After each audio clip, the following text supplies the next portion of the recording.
तो महिला आरक्षण पर लगातार जो है प्रधानमंत्री मोदी के बाद अमित शाह क्या कुछ कह रहे हैं वो भी आपको सुनाते हैं। आज की महिला वोकल है, प्रधानमंत्री ने कहा था। केरला में 20 सांसद हैं, 3.68% इनका स्ट्रेंथ है।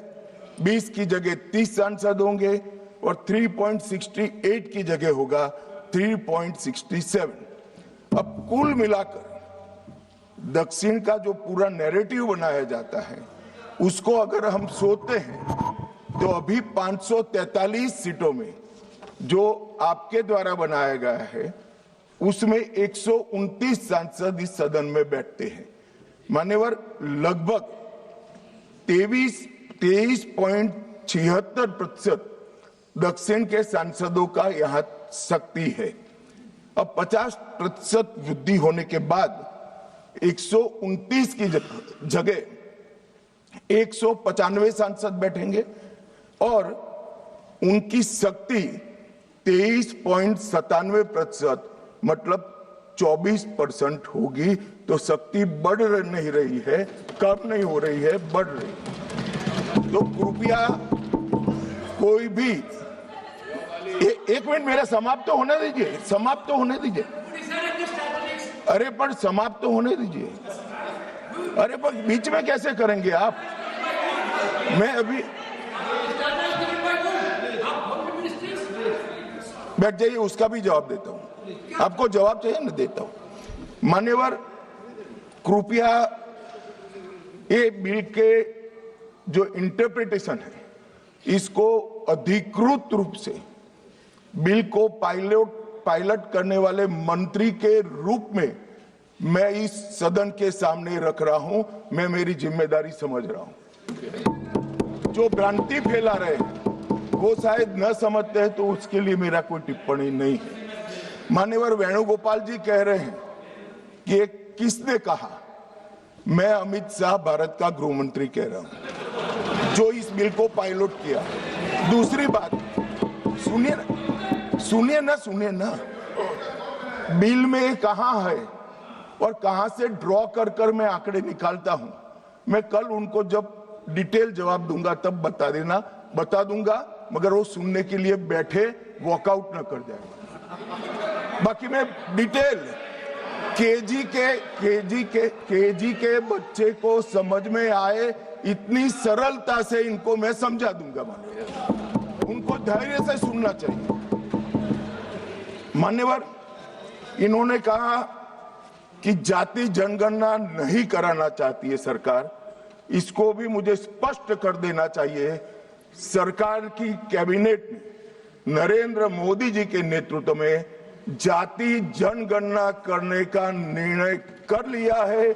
अगली जनगणना जाति जनगणना होने वाली है। एक भ्रांति फैलाई जा रही है कि अभी जो प्रश्न पूछे जा रहे हैं उसमें जाति का जिक्र नहीं है। मान्यवर, जनगणना जिनका डिटेल अभ्यास है उनको मालूम होगा। जनगणना 2 हिस्सों में होती है। पहले सभी मकानों को इंगित किया जाता है और उसके बाद में जो बिल्डिंग्स होते हैं इसके अंदर रहने वाले बंदों को इंगित किया जाता है। तो बिल्डिंग की अभी तक कोई जाति की व्यवस्था हुई नहीं है, होगी तब इसको भी गिन लेंगे वे।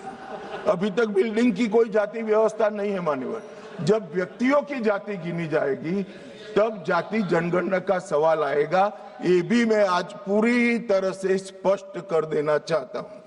मान्यवर, उन्होंने कहा कि 850 का आंकड़ा कहां से आया, ये मैं समझाता हूं। 850 का जो आंकड़ा है मान्यवर, वो इस तरह से बना है कि काल्पनिक रूप से सोच ले कि 100 सीटें हैं।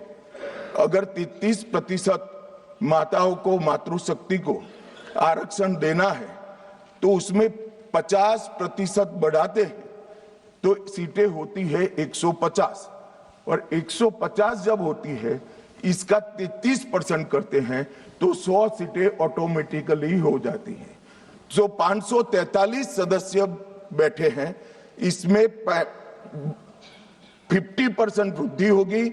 इसका 33% जब माताओं के लिए रिजर्व हो जाएगा तब 543 की 43 ओपन सीटें होगी जहां पर भी महिलाएं लड़ सकती।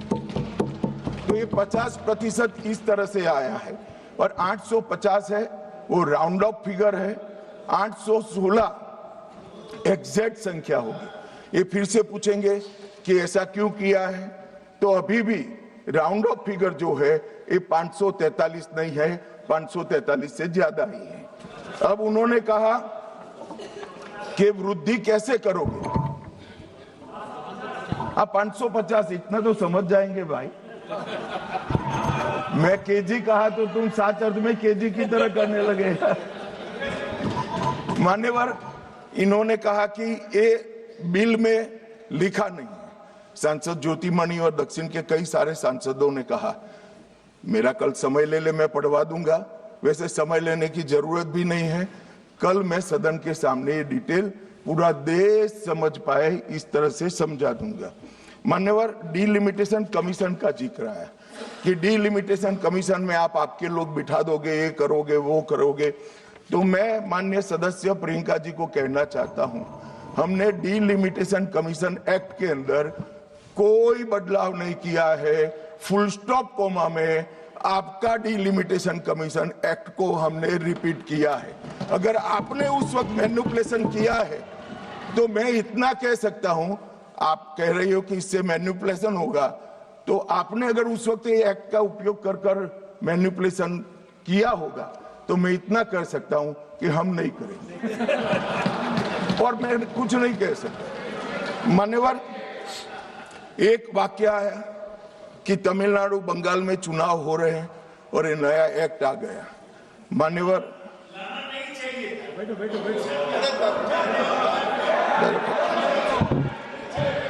मान्यवर, मैं स्पष्टता से कह देता हूं कि ये डीलिमिटेशन कमीशन की जो रिपोर्ट तभी लागू होगी जब पार्लियामेंट इसको स्वीकार करके करेगी और राष्ट्रपति महोदय इस पर अपना मंजूरी का मोहर लगाएंगी। तो ये 2029 के पहले होने का सवाल नहीं है। 29 तक भी जो चुनाव होंगे वो सारे पुरानी सीटों पर ही होंगे, पुरानी व्यवस्था में होंगे। तो अखिलेश जी को भी डरने की जरूरत नहीं है।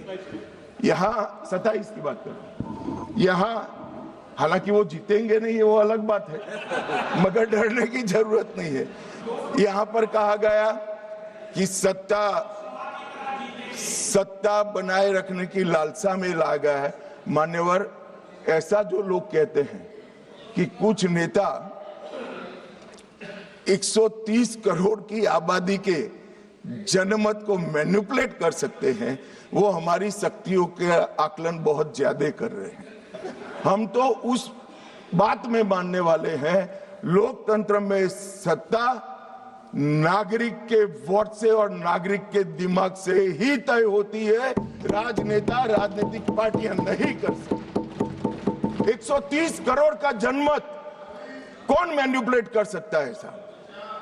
और अगर कर पाते तो हम तो जीतते ही नहीं। आप सत्ता में बैठे थे, हम कैसे जीतते? मान्यवर, इमरजेंसी डालने के बाद भी जनमत मैनिपुलेट।